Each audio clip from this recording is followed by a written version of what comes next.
আমরা সব দেশের সাথে সুসম্পর্ক চাই, সমতার ভিত্তিতে, সম্মানের ভিত্তিতে, এবং আমরা এই লক্ষ্যেই কাজ করে যাচ্ছি। অনেকে ভারতের সাথে সম্পর্ক নিয়ে প্রশ্ন তোলেন, যেহেতু এক ধরনের একটা অস্বস্তি এই সরকার পরিবর্তনের পরে ছিল।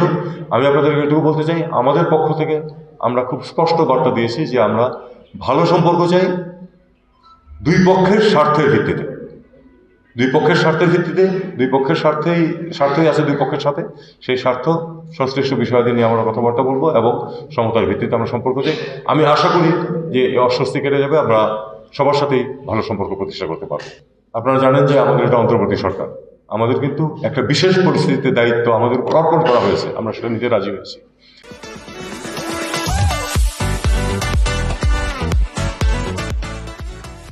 এই যারা এই বিজয় অর্জন করেছে তাদের কিছু দাবি দেওয়া আছে, কিন্তু তারা কিছু রিফর্ম চায়, যে রিফর্মগুলি আমাদেরকে করতে তারা দায়িত্ব দিয়েছে, এবং সেই রিফর্মগুলি আমি মনে করি না যে সব কিছু একদিনে অর্জন করা সম্ভব নয়, সময় লাগে সব কিছুতে।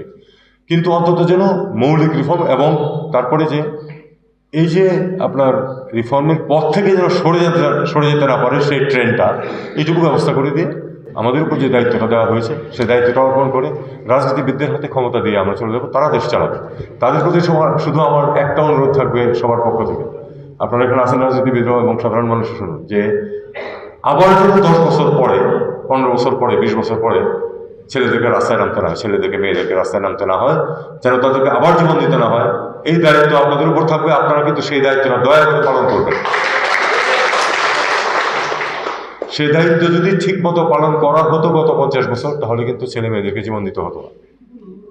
এটা কিন্তু রাজনীতিবিদদের ব্যর্থতা। আপনারা আপনাদের ব্যর্থতাটা মেনে নিন, মেনে নিয়ে এই ব্যর্থতা আবার আসবে না সেই যে প্রত্যাশা মানুষের, সেই প্রত্যাশাটা আপনারা পূরণ করুন।